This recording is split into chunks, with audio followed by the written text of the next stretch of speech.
Jayashankar sir యొక్క 90వ జన్మదిన శుభాకాంక్షలు తెలియజేస్తూ 1934 ఆగస్టు 6వ తారీఖు నాడు వరంగల్ జిల్లాలో ఆత్మకూరు మండలంలోని అక్కన్న గ్రామం అనేటువంటి దాంట్లో జన్మించడం జరిగింది. నిజంగా జయశంకర్ సార్ గురించి మాట్లాడుకోవాల్సి వస్తే ఏ రకంగా ఏ పార్శ్వం మనకు తెలంగాణ పార్శ్వమే కనబడుతుంది, కానీ అనేక పార్శ్వాలు తనలో మనకు కనబడుతూ ఉంటాయి. మనకి సందర్భం తెలంగాణకు సంబంధించింది, తెలంగాణ కాబట్టి ఎక్కువ అంశాలు తెలంగాణ గురించి కీలకమైనటువంటి అంశాలు అక్కడక్కడ మీకు గుర్తు చేయడం జరుగుతుంది. అంతకుమించి ఎక్కువ డెప్త్లోకి పోయే ప్రయత్నం చేయను. ఒకటి, 3 తరాల ఉద్యమానికి సజీవ సాక్షి జయశంకర్ సార్. తెలంగాణ విషయంలో అవకాశం కోసం, అవసరం కోసం, లేదా వారి యొక్క పరిస్థితులను బట్టి మౌల్డ్ అయినటువంటి వాళ్ళు, మారిపోయినటువంటి వాళ్ళు చాలా మంది ఉన్నారు. తొలితరంలో కాళోజీ లాంటి వాళ్ళు కూడా సమైక్య రాష్ట్రం ఉంటే బాగుంటుంది అనేటువంటి ఆ మీమాంసలోకి వెళ్లి సమైక్య రాష్ట్రానికి మద్దతు పలికినటువంటి వ్యక్తి కాళోజీ లాంటి. అదేవిధంగా బూర్గా రామకృష్ణారావు తెలంగాణ తప్ప నా శరీరంలో ఇంకొక వాదము, ఇంకొక పదము లేదు అని చెప్పి తన పదాన్ని ఢిల్లీకి వెళ్లి మార్చుకున్నటువంటి వ్యక్తి బూర్గా రామకృష్ణారావు. ఇలా రాజకీయ పరంగా కానీ, తెలుగు జాతి కవుల పరంగా కానీ తమ నిర్ణయాలలో మార్పులు వచ్చినటువంటి వ్యక్తులు ఉన్నారు. కానీ అలాంటి మార్పులు ఏనాడు రాకుండా మొత్తం నిట్ట నిలువుగా తన శరీరంలో అణువణువున తెలంగాణ వాదాన్ని, తెలంగాణ స్వప్నాన్ని, తెలంగాణ అస్తిత్వాన్ని నిలబెట్టిన ఏకైక వ్యక్తి ఎవరన్నా ఉందంటే అది కొత్తపల్లి జయశంకర్ గారు. అందువల్లనే ఆయనను మనం ఇలా జాతిపితగా పిలిచేటువంటి సందర్భంగా మనం గర్వంగా చెప్పుకునేటువంటి సందర్భం ఇది.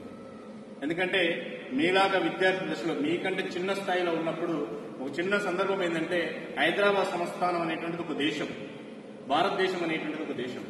హైదరాబాద్ సంస్థానం భారతదేశంలో విలీనమైనటువంటి సందర్భంలో మనకు ఒక సందర్భం ఏర్పడింది. హైదరాబాద్ సంస్థానంలో చదువుతున్నటువంటి వాళ్ళందరూ ఉర్దూ మీడియంలో చదివారు. ఆంధ్ర ప్రాంతంలో, మిగతా ప్రాంతాల్లో చదువుతున్నటువంటి వాళ్ళు వాళ్ళ స్థానిక భాషలలో చదివారు.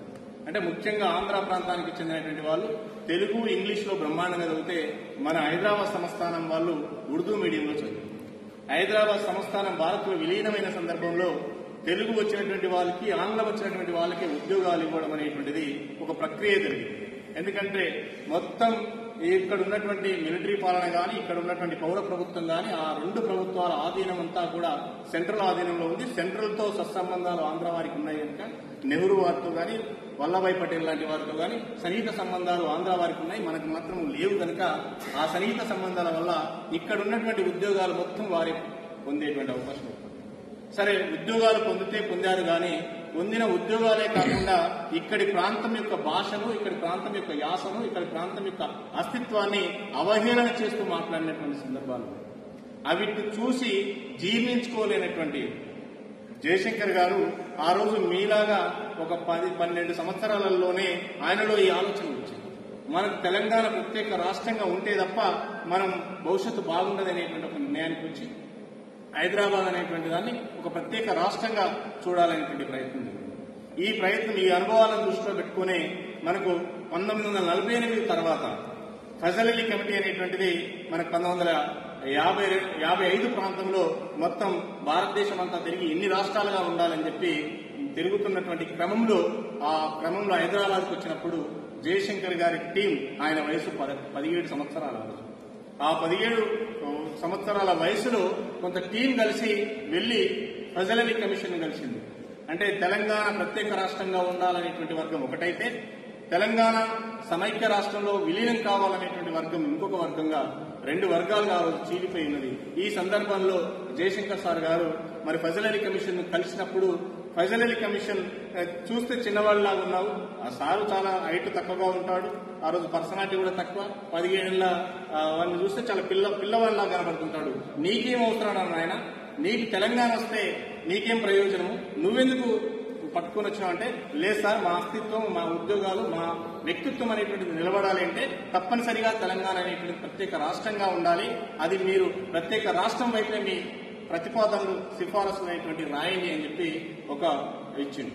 ఇచ్చినప్పుడు నువ్వు చూస్తే చాలా చిన్నగా ఉన్నావు, పెద్ద పెద్ద మాటలు మాట్లాడుతున్నావు, ఆంధ్ర వాళ్ళతో కలిస్తే తప్ప నువ్వు బతకలేని పరిస్థితి ఉంది, నీకు వరి లేదు, నీకు జొన్నలు లేవు, నువ్వు బతికే అవకాశం లేదు అని అన్నప్పుడు జయశంకర్ సార్ నుంచి వచ్చినటువంటి మాట ఏంటంటే, మేము అడక్కతీనైనా బతుకుతాం కానీ ఆంధ్రులతో గెలవం సార్, దయచేసి మా రాష్ట్రాన్ని మాకు ఇవ్వండి, మా రాష్ట్రాన్ని మాకు ప్రత్యేకంగా ఏర్పాటు చేయండి అని చెప్పారు. కానీ ఈ దానికి అనుకూలంగా ఫెజల్ కమిటీ కూడా తెలంగాణకు వ్యతిరేకంగా రిపోర్ట్ ఇవ్వలేదు, అనుకూలంగానే ఇచ్చింది. కానీ ఆనాడు ఉన్నటువంటి తెలుగు అనేటువంటి పక్షాన్ని అడ్డం పెట్టి, తెలుగు భాషను అడ్డం పెట్టి, తెలుగు యొక్క ఆత్మగౌరవం అనేటువంటి ఒక అంశాన్ని అడ్డం పెట్టి, సమైక్యవాదులు అనేటువంటి దాంట్లో మరి ఆ రోజు అనేక రకాల పరిణామాలు తీసుకొచ్చి ఢిల్లీకి వెళ్లిన తర్వాత పెద్ద మనుషుల ఒప్పందం రూపంలో రకరకాలైనటువంటి కాంగ్రెస్ పార్టీలోనే ఒప్పందాన్ని చేసుకుని ప్రత్యేక రాష్ట్రాన్ని బంద్ చేసి సమైక్య రాష్ట్రంగా ఏర్పాటు చేయడం జరిగింది. సో రాష్ట్రం ఏర్పడిన నాటి నుంచి మొదలుకొని మొదలుపెట్టి తెలంగాణకు వ్యతిరేకంగా మరి అనేక రకాలైనటువంటి ఉల్లంఘనలు జరుగుతున్నటువంటి పరిస్థితిని మనం చూస్తాం. ఇవే కాకుండా ఇంకొక చిన్న సందర్భం, మరి బూర్గుల రామకృష్ణారావు ప్రభుత్వం ఏర్పడ్డప్పుడు అప్పుడు కర్ణాటకలో ఉన్నటువంటి 3 జిల్లాలు, మహారాష్ట్రలో ఉన్నటువంటి 5 జిల్లాలు, తెలంగాణలో 8 జిల్లాలు, మొత్తం 16 జిల్లాలతో బూర్గుల రామకృష్ణారావుతో ప్రభుత్వం ఏర్పడితే అక్కడికి స్థానికులకే ఉద్యోగాలు ఇవ్వాలనేటువంటి పెద్ద ఉద్యమం జరిగినప్పుడు, ఎందుకంటే సైనిక పాలనలో సీమాంధ్రకు సంబంధించినటువంటి వాళ్ళు ఉద్యోగాలు పొందిరు కనుక వాళ్ళని తొలగించి తెలంగాణ వాళ్ళకి ఇవ్వాలని చెప్పి ఉద్యమం లేవదీస్తే అది ములికి ఉద్యమం అన్నారు. ఆ ఉద్యమంలో చాలా మందిని చంపింది తప్ప మనకు దక్కాల్సినటువంటి న్యాయం దక్కలేదు. ఆ అనుభవాలను దృష్టిలో పెట్టుకునే జయశంకర్ గారు తెలంగాణకు నిటారుగా నిలబడ్డటువంటి పరిస్థితి. కానీ ఎవరైతే సమైక్యవాదం వైపు వెళ్లారో, బూర్గుల రామకృష్ణారావును తీసుకుపోయి ఇక్కడ ముఖ్యమంత్రిని కాకుండా కేరళకు గవర్నర్ గా చేయడం, అదేవిధంగా ఇక్కడ కాళోజీ లాంటి వాళ్లకు కొద్ది కాలంలోనే ఈ సమైక్యవాదుల యొక్క కుట్రలు ఆయనకు తెలిసిన తర్వాత ఆయన కూడా మళ్లీ తెలంగాణ వైపు వచ్చినటువంటి పరిస్థితులు మనం చూసినాం. ఈ నేపథ్యంలో 69 ఉద్యమం రావడం, ఆ 69 ఉద్యమంలో సారు ఉద్యోగరీత్యగా ఉన్నాడు. మొదట్లోనేమో విద్యార్థిగా ఉన్నాడు ములికి ఉద్యమంలో, 1969లో వచ్చిన దాంట్లో ఉపాధ్యాయుడిగా ఉన్నాడు. ఆ ఉపాధ్యాయుడిగా ఉండి కూడా నిరంతరం శ్రమించినటువంటి వ్యక్తి. కానీ దురదృష్టవశాత్తు ఏంటంటే ఆ రోజు ఉన్నటువంటి నాయకత్వం, కేంద్రంలో ఉన్నటువంటి పరిస్థితులు, చాలా రకాలైనటువంటి అంశాలు తెలంగాణ రాకుండా చేసి తెలంగాణ అనేటువంటి అంశం మళ్లీ పాతాళానికి తొక్కివేయబడేటటువంటి సందర్భాన్ని చూసాం. ఇలాంటి ఒక పరిస్థితులలో చాలా మంది ఇక తెలంగాణ వచ్చేది లేదు, సచ్చేది లేదు, తెలంగాణతో అయ్యేది లేదు, సాధ్యం కాదు అని చెప్పి మొత్తం నిరాశలో నిండుకున్నటువంటి సందర్భంలో కూడా తెలంగాణ గురించి మాట్లాడినటువంటి వ్యక్తి జయశంకర్ సార్.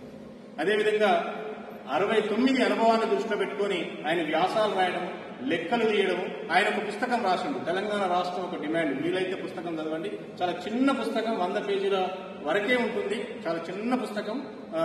ఆ 100 పేజీలలో ఉన్నటువంటి పుస్తకమే తెలంగాణ. దానికి బైబిల్ అంటారా, ఖురాన్ అంటారా, భగవద్గీత అంటారా, ఏ సెక్టార్ అయినా అందులో తెలంగాణ ప్రాంతానికి జరుగుతున్నటువంటి లెక్కలను, గవర్నమెంట్ ఇచ్చినటువంటి స్టాటిస్టిక్ లెక్కలను చూపిస్తూ వివరించి తెలంగాణకి ఏ రకంగా అన్యాయం జరిగింది, ఏ రకంగా అవమానం జరిగింది అనేటువంటి విషయాలను చెప్పగలిగినటువంటి వ్యక్తి తనే. తిరిగి ఆ అంశాలను దృష్టిలో పెట్టుకుని జయశంకర్ గారు మలిదశ ఉద్యమానికంటే ముందు 3 రకాల అంశాలను పరిగణలోకి తీసుకున్నాడు. ఒకటి ఏంటంటే తెలంగాణ రావాలంటే ఈసారి 3 దశలుగా మన ఉద్యమాన్ని తీసుకుపోవాలి. ఆ 3 దశలు ఏంటంటే, ఒకటి భావాజాల వ్యాప్తి, రెండవది ఆందోళన కార్యక్రమం, మూడవది రాజకీయ ప్రక్రియ. ఈ 3 ప్రక్రియల ద్వారా తెలంగాణ తీసుకురావాలన్నారు. ఈ 3 ప్రక్రియల ద్వారా తెలంగాణ తీసుకొచ్చుడు బాగానే ఉంది, కానీ మరి తెలంగాణ తీసుకురావాలంటే ఎట్లా సాధ్యమైనది, ఈ రోజున్న పరిస్థితులు ఏంది, ఎందుకు తెలంగాణ ఇవ్వాలి, ఇవాళంతా గ్లోబలైజేషన్ జరుగుతుంది, ఇలా ప్రపంచీకరణ పెద్ద ఎత్తున జరుగుతుంది, ఉద్యోగాల కోసం ప్రపంచవ్యాప్తంగా ఎక్కడంటే అక్కడికి పోతున్నారు, మరి ఈ రోజు తెలంగాణ యొక్క అవసరం ఏంటి అని చెప్పి జయశంకర్ సార్ కొంతమంది నిలదీసిన సందర్భాలు కూడా ఉన్నాయి. కానీ అప్పుడు జయశంకర్ సార్ 3 క్వశ్చన్లు చేశారు అలా మాట్లాడినట్టు. ఏంటి ఆ క్వశ్చన్లు అంటే, తెలంగాణకు 3 విషయాలలో జరుగుతున్న అన్యాయాన్ని మీరు నేను చెప్తున్నాను, మీరు సరిదిద్దగలుగుతారా? ఒకటి నీళ్లు, నిధులు, నియామకాలు. కృష్ణా గోదావరి నది జలాలలో మాకు వస్తున్న వాటా ఎంత, అది తేల్చండి మీరు అని. రెండవది నిధులు. ఉమ్మడి రాష్ట్రంలో ప్రవేశపెడుతున్నటువంటి బడ్జెట్లో తెలంగాణకు కేటాయిస్తున్నటువంటి నిధులేండి. అదేవిధంగా ఉమ్మడి రాష్ట్రంలో కేటాయిస్తున్నటువంటి రిక్రూట్మెంట్ జరుగుతున్నటువంటి దాంట్లో ఆ నియామకాలలో తెలంగాణకి ఇస్తున్నటువంటి నియామకాలన్నీ, ఈ లెక్కలు చేర్చండి, తెలంగాణ ఎందుకు కావాలనో తెలిసిపోతుంది అని చెప్పి ఈ లెక్కలు తేల్చేటువంటి సందర్భాలలో పంచసూత్ర పథకం కానీ, అష్టసూత్ర పథకం కానీ, ఆఖరికి వచ్చినటువంటి 6 సూత్రాల పథకం కానీ, ఆ 6 సూత్రాల పథకం మీద ఇచ్చినటువంటి జయభారతి రెడ్డి కమిషన్ కానీ, 610 జీవో కానీ, 317 జీవో కానీ, 399 జీవో కానీ, 415 జీవో కానీ, ఇవన్నీ చూస్తే తెలంగాణకు ఎంత అన్యాయం జరిగింది అనేటువంటిది చాలా తేట తెల్లంగా మనకు అర్థమయ్యేటువంటి పరిస్థితి. సో ఇట్లాంటి అనేక విషయాలను దృష్టిలో పెట్టుకుని చివరికి అనేక ప్రయత్నాలు చేసి తాను ముగ్గురున్నా మాట్లాడేవాడు, నలుగురున్నా మాట్లాడేవాడు. ఈ అంశాలను తెలంగాణలో మాట్లాడగలిగేటువంటి బుద్ధిజీవులను భావాజాల వ్యాప్తిలో ప్రక్రియలో భాగంగా కొంత భావాజాల సమీకరణ చేసి మొట్టమొదటిసారిగా భువనగిరిలో 2 రోజుల సదస్సు పెట్టి చివరికి ఒక బహిరంగ సభ 1997లో భారీ ఎత్తున బహిరంగ సభ పెట్టి ఆ బహిరంగ సభ పెట్టడంలో ఆ తెలంగాణ వాదులను ఐక్యం చేయడంలో జయశంకర్ గారు సఫలీకృతమై మొట్టమొదటిసారిగా మలిదశ ఉద్యమానికి పునాదులు పడ్డేవి భువనగిరి సదస్సు ద్వారా ఒక రాజకీయ రూపాన్ని సంతరించుకునే అవకాశం వచ్చింది.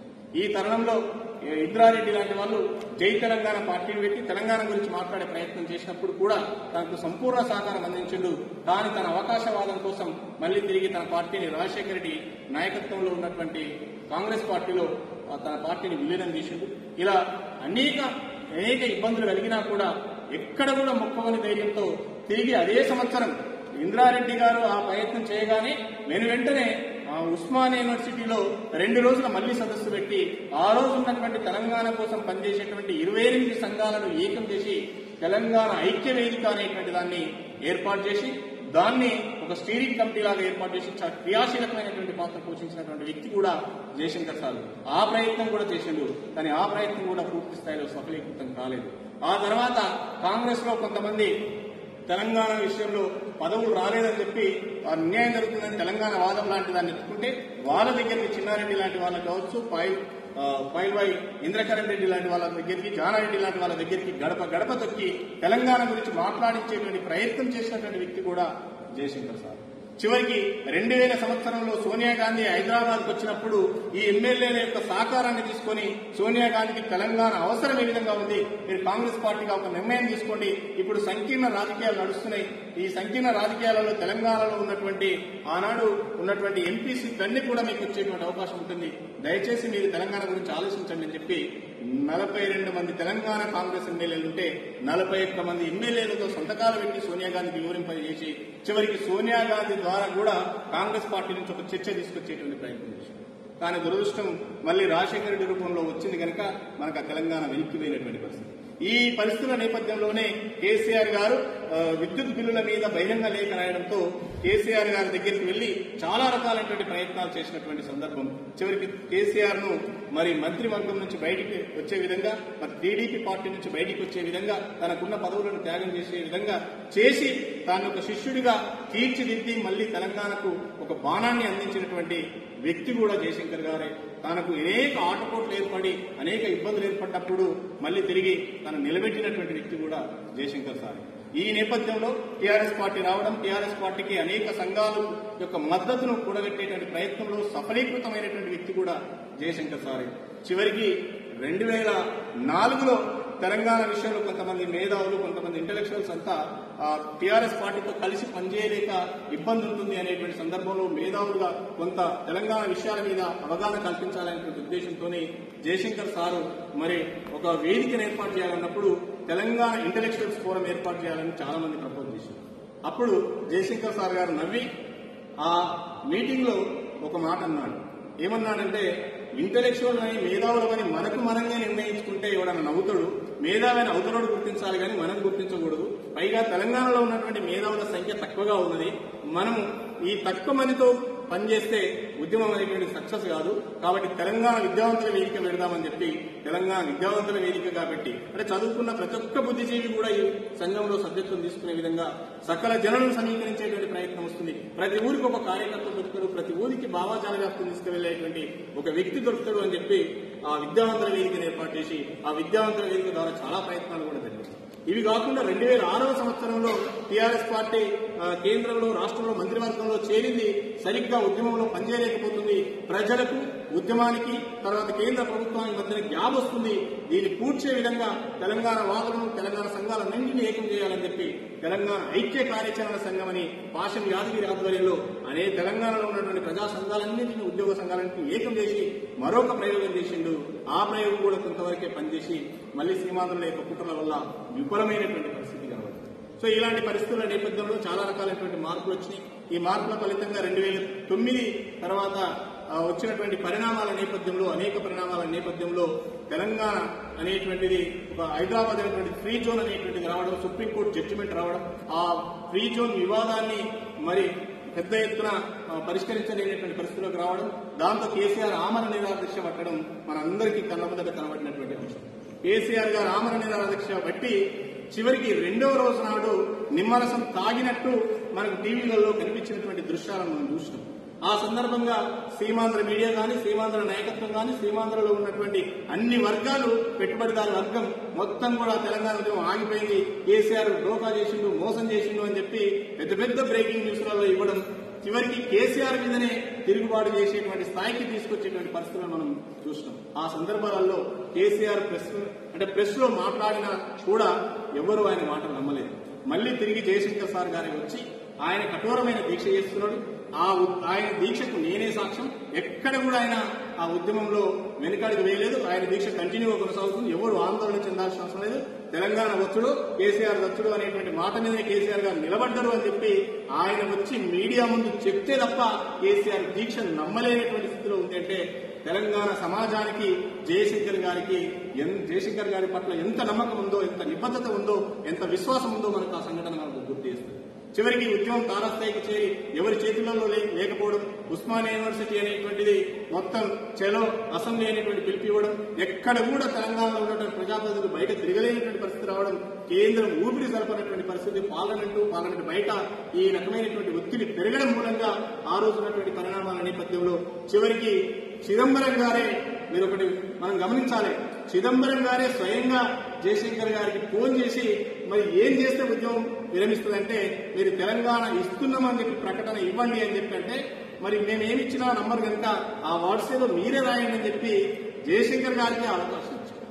జయశంకర్ సార్ గారికి అవకాశం ఇస్తే తాను రాసినటువంటి స్క్రిప్ట్ నే మీడియా ముందుకు వచ్చి, మీరు చూడండి ఆనాటి విజువల్స్ చూసినా కూడా కనబడుతుంది. చిదంబరం ఏదో మీడియా ముందుకు వచ్చి సాధారణంగా అంత పెద్ద మంత్రులు ముందటువంటి మీడియా ముందట మాట్లాడుకోవాలి, కానీ అట్లా మాట్లాడకుండా సార్ ఇచ్చినటువంటి స్క్రిప్ట్ చూసుకుంటూ చదువుతుంటాడు. అంటే జయశంకర్ సార్ మీద ఎంత నమ్మకం ఉందో మనం అర్థం చేసుకోవాలి. ఆ ప్రకటన వచ్చిన తర్వాత ఎలాంటి పరిణామాలు జరిగాయో మనకు తెలుసు. సీమాంధ్ర వాళ్ళందరూ ఒక్కొక్కరు రాజీనామా చేసి మరి తెలంగాణను ఆపేటువంటి ప్రయత్నాలు జరుగుతున్నప్పుడు మరి ఈ పరిణామాల నేపథ్యంలో మళ్లీ కేసీఆర్ గారు ఒక ప్రకటన చేశారు. 2వ ప్రకటన రాగానే డిసెంబర్ 23 నాడు 2వ ప్రకటన రాగానే చిదంబరం గారు ఈ యొక్క 2వ ప్రకటన చూసిన తెలంగాణ సమాజం విపరీతమైనటువంటి ఆగ్రహావేశాలకు రావడం, నిరాశ నిస్పృహలోకి వెళ్ళినప్పుడు కేసీఆర్ ఒక మాట అంటున్నాడు, నేను మళ్లీ ఆమరణ నిరాదీక్ష పడతాను సార్, మరి నేను మళ్లీ ఆమరణ నిరాదీక్ష సిద్ధమవుతాను అన్నప్పుడు జయశంకర్ సార్ ఒక మాట అన్నాడు, మీరు మళ్లీ ఆమరణ నిరాదీక్షకు వెళ్తే మిమ్మల్ని చంపేయడం ఖాయం, మీ ఆమరణ నిరాదీక్షతో కూడా తెలంగాణ రాదు అని అంటే మరి ఏం చేద్దాం సార్ అనేటువంటి చర్చ సుదీర్ఘంగా జరిగింది. అక్కడ చాలా మంది మేధావులు ఉన్నారు.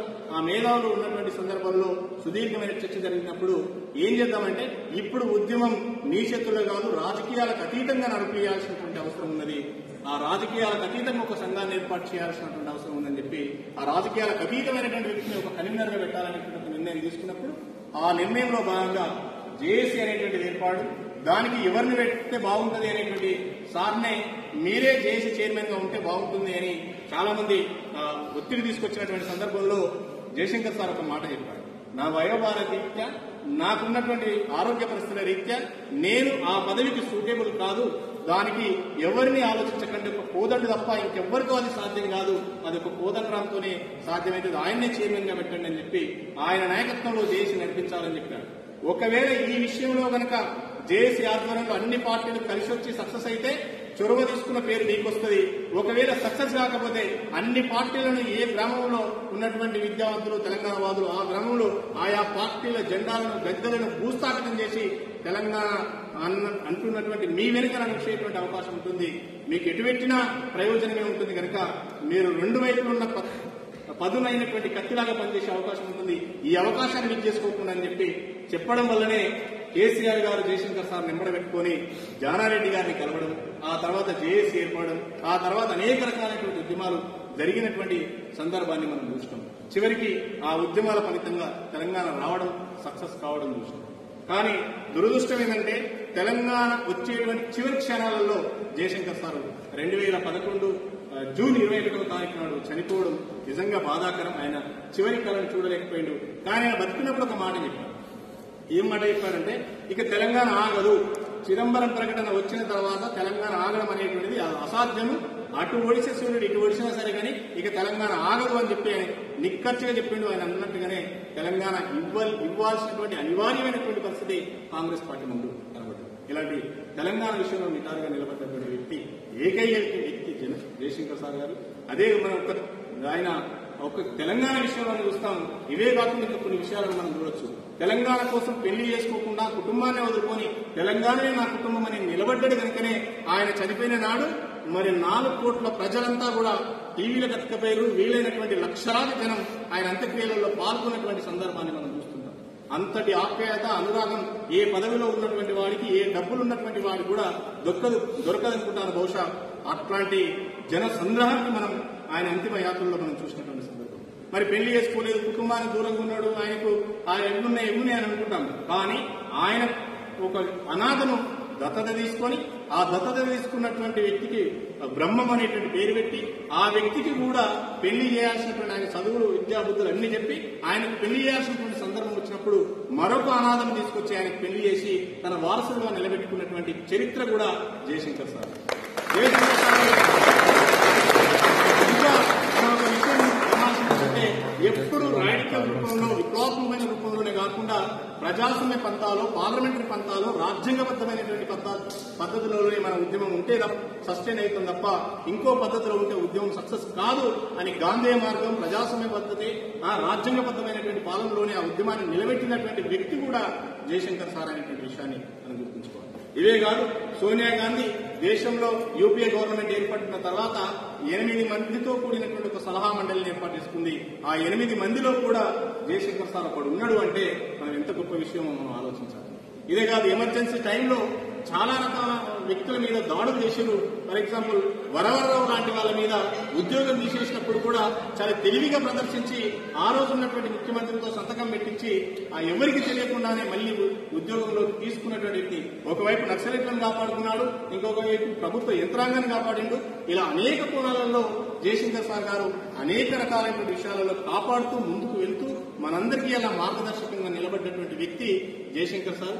ఆయన యొక్క ముచ్చట చెప్పాలంటే ఇంతకుముందు సార్ అన్నట్టు ఒడవని ముచ్చటనే కనుక, కాబట్టి ఆ ఒడవని ముచ్చట గురించి ఇంకా ఎక్కువ మిమ్మల్ని నిలబెట్టి ఇబ్బంది పెట్టదలుచుకోలేదు.